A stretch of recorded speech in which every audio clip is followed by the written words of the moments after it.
Buenas noches y bienvenidos a Signo Pesos, la economía al alcance de su pantalla. Estos son los temas claves de hoy.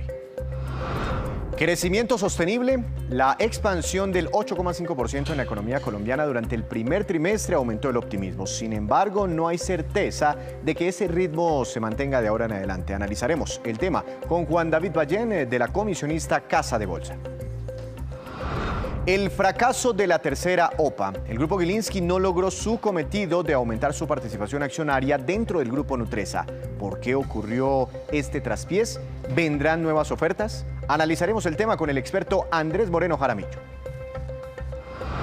El mercado del reciclaje. Esta actividad compromete cada vez a más industrias y genera miles de nuevos empleos. Además, mueve millones de dólares en nuestro país. Detalles en la movida empresarial con Juan Fernández.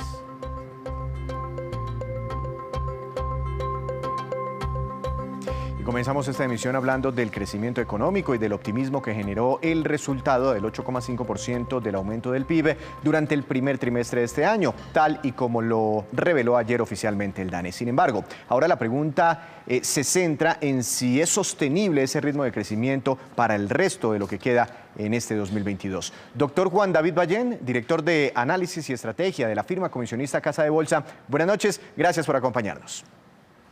Víctor, muy buenas noches y un saludo a todas las personas que nos están viendo en estos momentos. Doctor Ballén, listo. Está el primer corte de cuentas, primer trimestre de este año, crecimos 8,5%. El pasado ya queda entonces atrás. Hacia adelante, ¿qué podemos esperar? ¿Crecimientos todavía superiores al 8% en los trimestres que están por venir? Bueno, lo primero que yo le aclararía a la audiencia es que el crecimiento económico suele tener un comportamiento completamente cíclico, parece como un resorte. Pues hay momentos en que se expande el crecimiento y hay momentos en que se comienza a contraer. De hecho, luego de la pandemia del 2020 vimos uno de los crecimientos más bajos en toda la historia, que fue pues alrededor del menos 16%. Luego vimos una recuperación muy alta, trimestralmente hablando, de crecimientos del 15%, y como bien mencionas, el más reciente dato estaba alrededor del 8,5%. Entonces sí vemos una pérdida en esa dinámica y muy seguramente los crecimientos poco a poco se van a ir moderando con el tiempo. ¿Cuáles son los riesgos?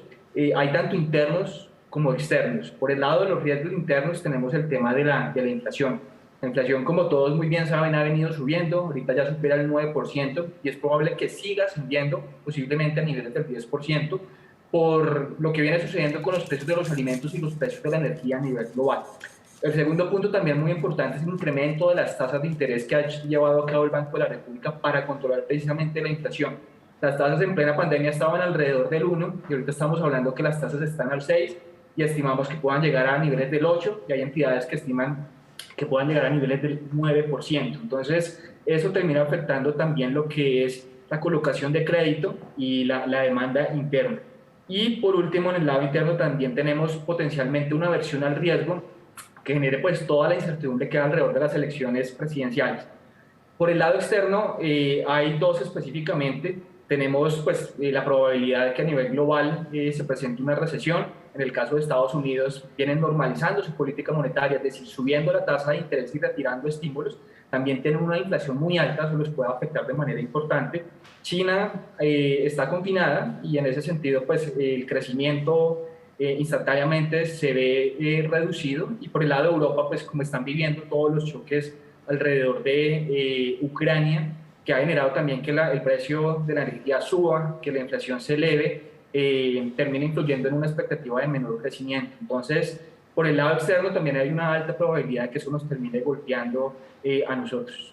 Ahora, doctor Ballén, si yo me pongo a analizar cosa por cosa, pues digo, no, se va a acabar la economía colombiana o la economía mundial. ¿Esto nos podría llevar, nos podría conducir a una eventual recesión económica este año o trimestre a trimestre? ¿Cuáles son los pronósticos? No sé si usted los tenga de pronto, digamos, ya dimensionados, segundo trimestre que esperan, tercer trimestre que esperan, cuarto trimestre, para entender cómo sería esa desaceleración. O bueno, si no tienen esa proyección como tal trimestral, ¿cuánto esperan que sea al final el desempeño del Producto Interno Bruto en este 2022?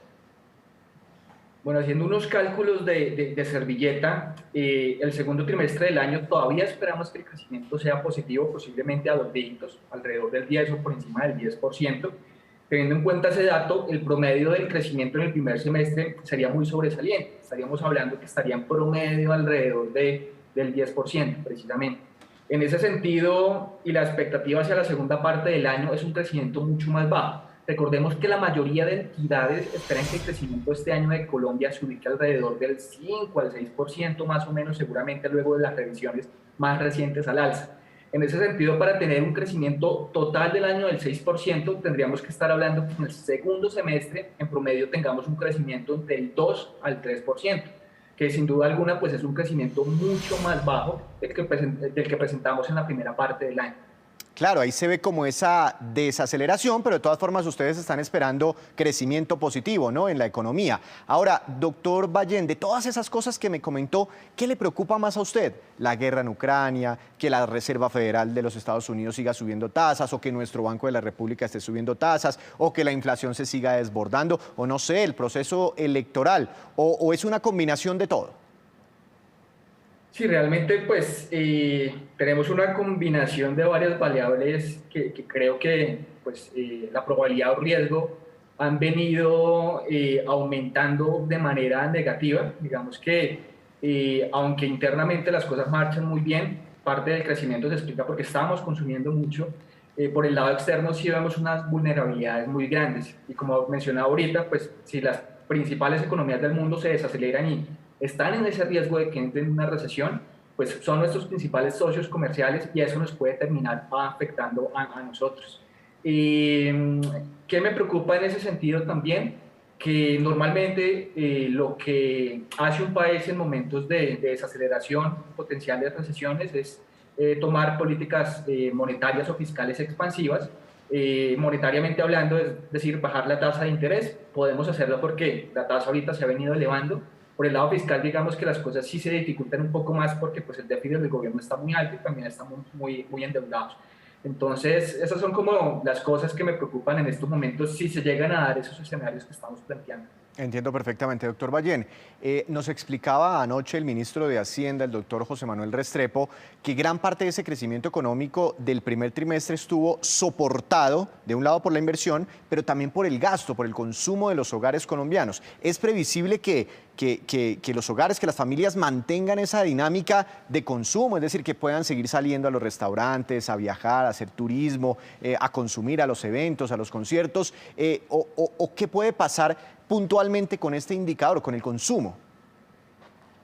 Yo mencionaría dos cosas. Primero, lo más probable es que se desacelere, porque como mencionaba ahorita, el hecho de que se estén incrementando las tasas de interés, eso al final influye en que pues, cuando uno vaya a pedir prestado a un banco, las tasas van a ser cada vez más altas. Entonces, en ese sentido, pues lo que uno espera es que eso termine afectando el bolsillo. Segundo, la inflación cada vez también llega a un nivel superior y eso eventualmente va a terminar influyendo también pues, en todo lo que es el consumo de los hogares. Adicionalmente, yo creo que el ahorro, gran parte de la demanda está creciendo muy fuerte y todos estamos consumiendo, es porque el nivel de ahorro venía muy alto. En plena pandemia, de forma obligatoria, todos tuvimos que ahorrar porque estábamos confinados y pues teníamos un exceso que nos hemos venido gastando ahorita en el tiempo y muy seguramente ha venido cayendo y eso influye precisamente en que esa demanda o ese consumo también con el tiempo vaya descendiendo. Y la segunda idea que quería dar alrededor de esto es que es muy importante que la demanda siga fuerte, porque si tenemos una desaceleración económica por el contexto externo, si cuidamos mucho la demanda, el consumo de los hogares, eso puede ser un factor a favor para el ciclo de recuperación económica que vendría posterior a ese evento. Claro. Una última pregunta, doctor Ballén, porque a veces uno queda como medio perdido con los titulares, ¿no? O con las noticias que nosotros mismos generamos, porque pues ayer estuvimos destacando que Colombia, imagínense, Colombia entre los países de mayor crecimiento en el mundo. Pero cuando nos devolvemos unas semanitas para atrás, vemos que tenemos una pobreza casi del 40%, es decir, 4 de 10 colombianos viven en condiciones de pobreza monetaria, que 1 de 4 trabajadores colombianos tienen probabilidad de pensionarse, el resto no. En fin, una cantidad de inequidades. ¿Cómo entender eso? ¿Cómo entender que somos uno de los países con mejor crecimiento, pero también uno de los países más inequitativos? Bueno, digamos que no soy experto en el tema, pero sí sé que eso se debe pues a fenómenos estructurales de nuestra economía. Y yo diría que no solo es un fenómeno local, sino es un fenómeno que estamos viendo también que ha sucedido a nivel global. Porque como hemos visto, todo lo que es las movilizaciones sociales no solo se presentaron acá, sino hace un par de años vimos cómo sucedía en Chile, vimos cómo sucedía también en Perú, o lo que sucedió en el Reino Unido con el Brexit, o en Estados Unidos también recientemente, pues todo alrededor de lo que sucedía con Trump. Entonces es un tema que yo diría es cíclico. Desde tiempo atrás vemos que posiblemente todo lo que esté asociado a la desglobalización de una manera como estructural ha influido mucho en que la desigualdad no solo en nuestro país, sino a nivel global cada vez se vaya incrementando. Entiendo. Doctor Ballén, muchas gracias por estas proyecciones, por estas expectativas. Seguiremos hablando. Bueno, con mucho gusto, Víctor. Desde la firma Casa de Bolsa, esta noche aquí en Signo Pesos. Hacemos una breve